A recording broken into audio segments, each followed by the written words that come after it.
안녕하세요. 저는 올해 30살인 여자입니다. 저는 친정엄마가 일찍 돌아가셔서 아빠랑 친오빠랑 같이 남자 식구들하고만 함께 자랐어요.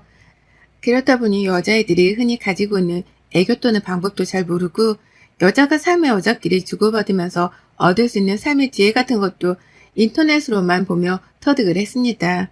제가 바르게 자란 걸 보면 그게 마냥 나쁜 건 아닐 테지만 늘 마음 한켠이 불안한 건 어쩔 수 없네요.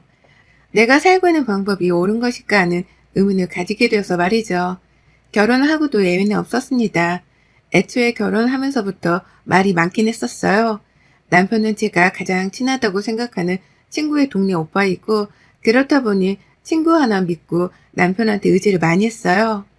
내 절친이 좋게 본 사람이니까 좋은 사람이 분명할 거라는 은연중에 확신이 있었던 것 같습니다. 하지만 결혼 준비를 하며 남편이 여러 번이나 돈을 아끼려고만 하는 티를 대가며 저를 쫌생이조차 이해해주지 못하는 천하의 이기적인 여자로 만들더군요. 식장을 꾸밀 때도 그 하나 꽃 하나도 낭비라며 놓지를 못하게 하더니 웨딩드레스가 제 몸보다 훨 큰 것이었음에도 불구하고 가격이 더 저렴하다면서 그걸로 예약하라고 우기다가 저 몰래 드레스까지 바꿔쳐 예약한 게 바로 제 남편이었어요. 결혼식 당일날 드레스가 바뀐 걸 보고서 울지도 못하고 그렇다고 웃지도 못하고 모른 척 손님 맞이를 하느라 바쁜 남편을 보며 속으로 얼마나 욕을 퍼붓는지 모릅니다. 보는 사람마다 그 사이에 살이 빠졌냐며 제 드레스 걱정을 하는데 수치스러워 제대로 얼굴을 들고 입장조차 하기 힘들었어요. 그 와중에 저희 남편한테는 홀어머니가 계셨는데요. 어머니께서는 신부 측에는 아빠 하나 달랑, 신랑 측에는 엄마 하나 달랑. 이러다 우리 둘이서 시골이란 말도 나오겠네. 아이고, 보기 남사스러워라. 라는 농담을 해가면서 불만을 표현하셨답니다. 둘 다 한부모 가정에서 자란 게 자랑도 아닌데 결혼식을 꼭 치렀어야 했냔 말씀이었죠. 그 말을 들은 저희 오빠가 식 당일날부터 이 결혼을 물리겠다고 얼마나 기를 쓰며 절 설득했던지요. 그걸 겨우 말리고 참아가면서 결국 제 발로 이 집안에 들어와 식구가 되기로 했었습니다. 아빠랑 오빠 가슴에 상처를 입힐 수 없다며 저 혼자 한 번은 참아보겠다는 말과 함께 혼인신고도 했어요. 그렇게 살다 보니 대체로 괜찮아지더라고요. 쫌생이스러워서는 여자의 한 번뿐인 결혼식까지 돈만 아끼려 하다가 와이프한테 상처를 줬던 남편도 살아보니 제같이 가족이라고 생각이 되는지 평범한 가장스러웠습니다. 저나 남편이나 둘 다 맞벌이를 하고 있었기 때문에 수입은 대체로 둘이 살기 괜찮았는데요. 생활비도 반반, 큰 지출을 하지 않고 외식조차 아끼려고 하는 걸 보면서 그냥 전략이 몸에 밴 사람이구나 싶었습니다. 연애 때보다 저랑 데이트도 덜 하려고 하고 저한테 선물 하나 사주는 걸 아까워하는 게 보이는 것이 가슴 아프긴 했으나 차라리 전략할 줄 아는 남자랑 사는 게 돈 모으긴 좋겠다 싶어서 좋은 쪽으로 이해를 하려 했죠. 하지만 시어머니 문제만큼은 좋은 쪽으로만 이해를 하기가 힘들었어요. 어머님이 하시는 행동은 그 하나하나가 정말 기괴했거든요. 아무래도 어머님이 혼자 사시는 분이다 보니 외로움이 많으실 것이란 것 정도는 저도 잘 알고 있습니다. 저희 아버지가 혼자 사시면서 많이 외로워해 오셨으니까요. 그래서 결혼식 하며 저희 아버지가 호랍이라는 게 부끄럽단 티를 내는 신뢰를 범하셨음에도 가끔씩이라도 안부 연락을 해드리려고 노력을 했습니다. 저도 직장 다니며 사느라 일상이 여유 있는 편은 아니었지만 그럼에도 시간이 날 때면 어머님께 한 번씩이라도 목소리를 들려드리고자 했죠. 그게 아랫사람 된 도리인 줄 알았어요. 하지만 어머님은 아랫사람이 그렇게 애를 가져서 먼저 다가가려 함에도 불구하고 단 한 번은 마음조차 열어주지 않으시더라고요. 어른이라면 다가와주는 아랫사람에게 고맙다는 말 한 번이라도 할 법한데 어머님께서는 처음부터 참 한결같이 매정하셨어요. 제가 지금 결혼한 지 이제 막 10개월이 되어가는 중입니다. 그런데 지난 10개월 동안 시어머니 때문에 속이 부글부글 끓었던 적이 한두 번이 아니었어요. 사연을 적기 위해서 다시금 곰곰이 생각을 해보니 어머니께서는 틈만 나면 저에게 질투 같은 감정을 보이곤 하셨죠. 당신 아들이랑 사는 며느리인데도 말입니다. 남편이 돈을 많이 아끼는 사람이었지만 그래도 밖에서 사먹는 것보다는 집에서 사먹는 게 낫다며 집밥만큼은 잘 해먹으려고 했거든요. 요리하는 것 자체도 좋아라 해서 저 대신 부엌에 들어가 칼을 잡는 적도 많았고요. 그러면 어머님은 꼭 식사 시간대에 맞춰서 전화를 해오셔서는 남편이랑 같이 밥을 못 먹도록 한참을 남편을 붙잡고 있었던 적도 있었고요. 뭘 먹고 있냐고 물어보셨다가 자신도 먹고 싶다면서 그 길로 저희 집을 찾아오려 하신 적도 많았습니다. 진짜로 찾아오신다고 하셔서 남편이 시어머니의 몫에 음식을 빼놓고 마냥 기다리려고만 한 적도 몇 번 있었을 정도였어요. 기다리는 동안 저는 혼자 밥을 먹겠다며 숟가락을 한번 들지를 못했고 엄격결에 집에 오시겠다는 시어머니를 기다리며 밥이 식어가는 걸 지켜만 봤습니다. 그렇게 시어머니가 오시고 나면 남편 옆에 꼭 붙어서 밥 먹고 수다 떨고 남편이랑 재미를 보다가 느지막이 집에 가기 싫다 라고 하며 시댁으로 돌아가셨고요. 남편이랑 주로 하는 데이트가 집에서 영화 보고 밥해 먹으며 지내는 것이다 보니 저도 지루함을 느끼는 중이었는데 이런 와중에 시어머니까지 합세를 해서 데이트에 끼겠다고 하면 당연스레 화가 날 수밖에 없었어요. 시어머니께 드는 돈은 하나도 아깝지가 않은지 남편은 시어머니만 오면 냉동실에 냉동까지 해가며 아끼려고 한 식재료들을 마구 꺼내서 요리를 했고요. 저는 사이좋은 두 모자 사이를 지켜만 보며 나는 정말 아직 남이구나 싶었답니다. 남편조차 나를 남으로 생각해서 시어머니한테 하는 것보다 헐 못해주는 거구나 하고 말이죠. 시어머니는 그게 또 좋다며 남편 옆에 꼭 붙어 제가 말도 못 걸게 만드셨고요. 오죽했으면 저희 부부가 주말을 맞아서 야외로 나들이를 가려고 할 때를 기가 막히게 캐치를 하고는 연락을 해오기도 하셨어요. 모처럼 집에만 있다가 나서려는 것이었는데 그날 남편에게서 뭔 얘기를 들은 건지 어디로 가면 되냐? 나도 가도 되지? 나만 빼고 가려고 했냐? 라면서 신이 나도록 물어를 보더라고요. 물론 저희 남편한테 말이죠. 그러면 남편은 당연히 와도 돼 라고 하면서 시어머니께 약속 장소를 찍어 보냈네요. 그럼 저는 100년 만에 나가는 야외 데이트였는데 그걸 시어머니랑 같이 보내며 완전 울상이 되어야 했고요.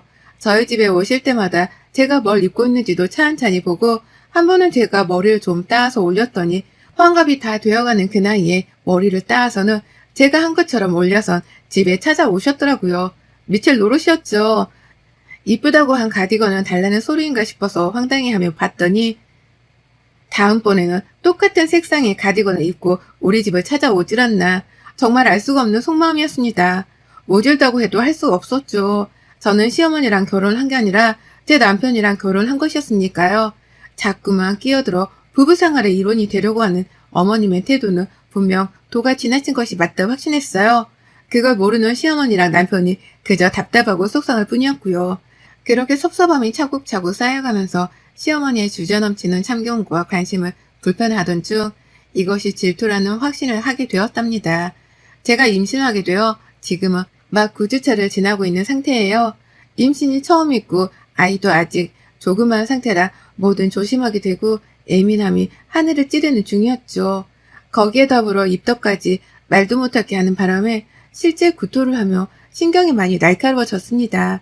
그러는 와중에 우리 어머님은 저 임신했다는 소식을 듣고서도 그 사이 임신할 짓을 한 거야? 라며 애문 것에 먼저 놀라시더니 제가 입덧을 하는 중이라 집에서 남편조차도 먹고 요리하는 것을 내심 가려하며 하고 있었는데 전화를 해선 언제 먹으러 오라 불러줄 거냐면서 하루가 멀다 하고 남편을 부르셨어요. 문자로 해도 되고 남편이 퇴근하는 길이나 점심때에 연락을 하셔도 될 텐데 꼭 저녁 시간에 같이 있으면 전화를 하셔서는 무슨 할 말이 그리 많으신 건지 하시던 얘기를 또 하고 정말 같은 여자로서 임산부를 전혀 배려도 안 해주고 그렇다고 며느리를 예쁘다고 해주지도 않는 것이 한마디로 답도 없는 분이셨답니다. 그걸 똑바로 끊어내지 못하고서 할 말 다 들어주고 앉아있느라 구토하는 와이프를 뒷전으로 두고 있는 남편도 똑같긴 마찬가지였고요. 그러다 제가 나흘 전 토요일 밖에서 사먹는 빙수가 너무 먹고 싶은 거예요. 더워 죽겠는데 빙수도 먹고 싶고 집에 있으려다가 남편한테 정말 조르고 졸라 나갔습니다. 집에서 얼음이라도 갈아 먹으라고 하는 남편의 무심한 말이 상처였지만 그 상처가 더 오기가 되어서는 끝까지 데리고 카페를 찾아 나섰어요. 그렇게 카페에 막 도착을 해서 빙수를 시키고 앉아있는데 아니나 다를까 심호전화가 걸려오더라고요. 분위기를 즐기고 싶어서 남편한테 말했습니다. 전화를 받지 말았으면 좋겠다고 말이죠. 그런데 우리 남편 저를 잠시 이해할 수 없다는 듯 쳐다보더니 심호전화를 당당히 받아채더라고요. 심호는 어디냐고 물어봤을 테고 남편은 카페에 나와 있다고 대답을 했습니다. 그러자 우리 시어머니 이번에는 우리 남편을 본인이 있는 곳으로 불러내더라고요. 시댁 근처에서 밥 먹고 있는데 친구들이랑 같이 있으니 인사하러 오라고 말이죠. 와이프랑 데이트한다는 아들한테 오라 하는 시모도 황당했는데 남편은 마치 막 갈 사람 마냥 어딘데? 아, 그 식당? 언제까지 있는데? 라고 대답을 하더라고요. 그러니 제가 옆에서 제발 가지 말자 눈치를 줬죠. 남편은 시어머니께 양해를 구한 후 전화를 끊었고 제발 어디에도 가지 말고 여기 앉아 쉬면서 빙수만 먹자고 하는 제 말을 애처롭게라도 했던지 결국 안 가겠다고 합의를 했습니다. 그리고는 시어머니께 문자로 못 간다 대답을 대신 전했죠. 하지만 그로부터 1분도 채 지나지 않아 시어머니한테서 전화가 걸려왔어요. 이번엔 저한테로 직접 말이죠. 전화를 안 받을까 하다가 자꾸만 부재중이 걸려와 받았더니만 어머님은 제가 임신한 걸 아시면서도 대뜸 소리부터 지르시더라고요. 보통의 막장 시모들이 하는 짓거리처럼 저희 시모도 며느리 앞에서 목소리를 낮출 생각도 안 하고는 소리부터 지르는 겁니다. 야, 네가 가지 말자고 내 아들 꼬디 갔지? 어? 걔가 왜 안 온다고 하겠어? 다 너 때문이잖아. 내가 내 아들 부르는 건데 네가 뭐 네 옆에서 차단을 시켜. 네 남편이기 전에 내 아들이야. 내가 더 오래도록 네 남편 끼고 살았는데 왜 네가 옆에서 내 아들이랑 내 사이를 방해하냐고. 라고 말이죠. 믿기 힘들었어요. 내가 남편이랑 시어머니 사이에 첩도 아닌데 사람을 무슨 첩년 취급하는 게 정말 기가 막히도록 어이가 없었죠. 근데 더 웃겼던 게 뭔 줄 아세요? 앞에서 남편이 어머님 통화를 듣더니만 제 핸드폰을 뺏어가서는 대신 대답을 하더라고요. 아유, 우리 엄마 섭섭했네. 지금 갈 테니까 딱 기다리고 있어요. 라고 말이죠. 그리고 남편은 떠났습니다. 시어머니가 계시는 곳으로 가서 그 친구분들께 인사를 드리려고 말이죠. 임신한 와이프가 빙수 하나 먹고 싶다고 조르고 또 졸라서 겨우 나온 카페였는데 빙수가 채 완성이 되어 테이블에 나오기도 전에 남편은 혼자 그렇게 가버렸어요. 자기가 고부 사이 나빠지는 걸 어렵사리 방지하는 중이니까 딴지 걸지 말라면서 아주 당당하게 떠나버렸죠. 문자로 돌아오라고 나를 혼자 내버려두고 어디 가냐며 비련의 여주인공 행세까지 했는데 남편은 그러더라고요. 엄마 말도 일리가 있지. 얘가 우리 엄마 자식이기도 한데 넌 그걸 하나 이해를 못해줘서 이렇게까지 싸워야겠냐? 뱃속 애기는 무슨 죄야. 임산부가 스트레스 받으면 애가 그걸 다 느낀다고 내가 몇 번을 말해. 빙수 먹고 얼른 집에 가 있어. 나도 빨리 갈 테니까. 라고 말이죠. 그렇게 전 그날 모든 신뢰를 잃었습니다. 남편을 향해 남아있던 대략 49% 정도 되던 신뢰를 잃은 것과 더불어 시어머니가 내 남편을 향해 아들 이상의 감정을 느끼는 최악의 홀씨임이라는 것까지 제대로 깨우쳤죠. 그리고 그날 저는 시어머니께 간 남편을 뒤로 한 채 혼자 빙수를 퍼먹다 결국 스트레스인지 먹은 것 때문인지 아이를 유산했어요. 집에 가 혼자 멍 때리고 벽만 보고 남편을 기다리는데 하혈을 하더라고요. 병원으로 혼자 119 불러갔더니만 얘는 이미 유산되어 버린 후였고요. 남편은 뒤늦게야 소식을 듣고 시어머니랑 같이 병원으로 찾아왔습니다. 시어머니가 식당에서 나와 굳이 시댁을 가지 않고 저희 집으로 남편과 함께 따라오셨던 모양이더라고요. 그랬다가 거실 한복판에서 제가 하혈한 흔적을 발견하고는 뒤늦게 연락을 취했고 그래서 병원까지 찾아온 것이었죠. 저요? 저희 친정아버지랑 오빠가 남편 멱살 잡고 주먹을 난리를 하실 때에도 말렸어요. 근데 그 옆에 따라온 시모 얼굴을 보니 못 참겠더라고요. 그래서 누워있다가 일어나자마자 시모 보란 듯이 남편 얼굴에 주먹을 날렸습니다. 와이프가 이 모양이 되었는데 너는 이제서야 병원에 기어오냐면서 사내 놈이 태어나서 쪽팔린 짓이란 짓은 다 하고 산다며 병원 떠나가라 소리를 질러가며 남편한테 울분을 토해내니 직원분들이 저를 진정시키는 사이 오빠가 열이 받다 못해 남편을 끌고 나가버렸어요. 시어머니는 그걸 말리겠다고 또 남편을 질질 잡아끌며 쫓아나갔고 그 바람에 아빠가 오빠를 돕겠다고 또 쫓아나가버렸습니다. 그리고 얼마 지나지 않아 오빠가 문자를 보내왔는데요. 집에 가서 제 짐을 싸우겠다더군요. 이혼하게 만들 거니 딴소리 말고 바로 이혼도 하라고 하면서 말이죠. 그리고는 사진 하나를 보여주는데 와 세상에 남편이 저희 오빠한테 뒤지게 얻어맞고서는 제 짐을 오빠 대신 싸고 있더라고요. 시모가 안 보여서 시모는 어디 갔냐고 물으니 아직 집 정리도 안 된 집에 그 아줌마가 왜 기어들어와? 라고 하면서 대답을 했어요. 알고 보니 저희 오빠가 시무는 집에 못 들어오도록 문 밖에 내버려 두고 문을 잠궈버린 겁니다. 저희 오빠가 어릴 적부터 깡패는 아니었어도 불의를 보면 못 참고 사는 성격이었거든요. 저도 하나뿐인 여동생이라면서 애지중지 키운 게 제 오빠였고요. 그런 제가 유산까지 했다 생각을 하니 울분이 토해져서는 시무가 보는 앞에서 남편을 반 죽여놓은 걸로도 모자라 말 안 들으면 더 때리겠다며 집까지 데려와서는 시무를 문 밖에 내버려 두고 문을 걸어 잠궜더라고요. 그러니 시모는 밖에서 앉아보지 못해 난리부르스를 치다가 저한테 하나둘 미안하다는 사과 문자를 해오기 시작했네요. 자신이 생각이 짧아서 제가 유산을 했다나 뭐라나. 이제 와서 다 끝난 마당에 말이죠. 그러니 저는 이제 와서 그게 다 무슨 소용인데요? 라며 비스꽂는 말을 퍼부어가면서 연락을 차단한다 하고는 더는 답을 하지 않았습니다. 말도 섞고 싶지 않은 하찮은 존재였으니까요. 아직도 어이없는 제 몸뚱이를 보며 억울해서 눈물도 안 나오는데 그 와중에 저희 아빠랑 오빠는 제 짐을 싸다 말고 남편은 집에서 쫓아내 버렸다더라고요. 아무리 생각해도 제가 집을 나가는 건 아닌 것 같다면서 제 짐을 싸게 하다 말고 남편한테 짐을 싸게 하고는 집에서 쫓아내버렸습니다. 이혼도 소송으로 갈 거고 아기 잃는 과정 동안 두 사람이 저한테 가했던 압박은 증거로 싸잡아서 무조건 고소할 거라며 으름장도 단단히 놓았다고 하고요. 저는 나중에야 남편이 짐을 빼고 나간 집으로 퇴원을 해서는 얘기를 전해 들었었습니다. 아직 다 빠지지 않은 남편의 물건들을 보며 마음이 허했어요. 그러나 한편으로는 그런 생각이 들더라고요. 이런 남편은 앞으로 평생 살면서도 내 편이 아닌 지네 엄마 편을 들며 내 속을 썩였을 놈이었을 거라고 말이죠. 그런 놈의 자식까지 낳고 평생 발을 못 빼고 사느니 차라리 지금이 나에게 좋은 기회일 수 있다고 말입니다. 아이를 잃어가면서까지 얻은 귀한 기회였기 때문에 저는 이 기회를 2번 놓칠 수 없었어요. 그래서 이혼소송도 오빠 말대로 밀어붙이고 얼른 재산 정리에 홀로 서기를 하기로 했답니다. 불과 얼마 되지 않은 시간 동안 아이 잃고 남편 잃고 집까지 잃게 된 저였는데요. 오빠랑 아빠가 제 곁에 든든히 계셔준 덕분에 그나마 버틸 수 있었어요. 오빠가 자기 아는 사람들 총동원해서 변호사까지 소개를 시켜주는데 역시 내 피부치는 가족밖에 없더라고요.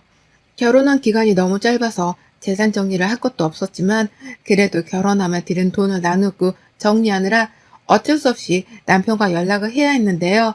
그것도 저희 오빠가 다 정리를 해줬습니다. 아내 유사시킨 것 동네방네 평생 근처에서 떠들고 다녀서 다시는 여자도 못 만나게 하고 결혼도 못하게 하겠다고 으름장을 놓았더니 남편이 즐겁을 하면서 한 번만 봐주라고 애걸복걸을 했다더군요. 저희 오빠가 한다만 하는 사람이란 걸 얻어맞으며 뼈저리게 느꼈던지 해달라는 대로 다 해주겠다고 먼저 제안을 했다고 해요.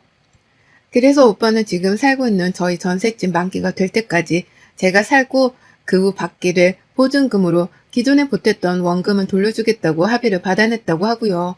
다만 저를 유산시키고 정신적으로 힘들게 한 시어머니와 남편을 향한 위자료 고소는 쭉 이어졌습니다. 그것만큼은 제가 합의를 하고 싶지 않아서 있는 그대로 고소 진행을 했어요. 남편은 가지고 있던 돈 중 대다수가 전세보증금에 묶여 있었는데 그걸 나중에야 돌려받기로 했던 나머지 가지고 있는 수중에 돈이 없다며 힘들어 죽으려 했고요. 뭐 그것까진 제 사정이 아니기에 알아서 하라며 전 깔끔하게 무시를 했습니다. 그렇게 쫌생이 마냥 돈 아끼며 살더니 변호사 하나 고용할 돈 한 푼 안 모으고 뭐 했나 싶더라고요. 이 순간 이혼하는 걸 얼마나 다행이다 싶었는지 몰라요. 몇 번이고 시어머니의 무례한 간섭을 고칠 기회가 있었음에도 고치지 않는 남편, 그리고 그런 남편을 믿으며 배짱 두둑히 안 좋은 행세를 하듯 내 남편을 불러댄 시어머니. 이 두 사람으로부터 받은 돈은 값어치도 없겠으나 약이 오르고 화가 나서라도 푼돈의 위자료는 받아낼 생각입니다. 그 돈으로 먹고 싶은 빙수 마음껏 먹고 하늘에 간 아이에게 평생 미안해하면서 살 거거든요. 잘 사는 모습을 보여드리지 못해 제 가족들에게 너무 미안한 마음이 크지만 이혼을 하게 됨으로써 새롭게 살 큰 기회를 얻었다 생각할 겁니다. 그래서 이전보다 훨 당당하게 잘 사는 모습을 보여드릴 거예요. 인터넷에서 마주하게 된 구독자님들께 응원을 받고 싶습니다. 저 당당히 잘 살 수 있게, 그리고 하늘에 간 아이도 더 좋은 부모한테서 꼭 다시 태어날 수 있게 많은 기도해 주세요. 여러분의 생각은 댓글로 남겨주세요. 오늘도 시청해 주셔서 정말 감사합니다.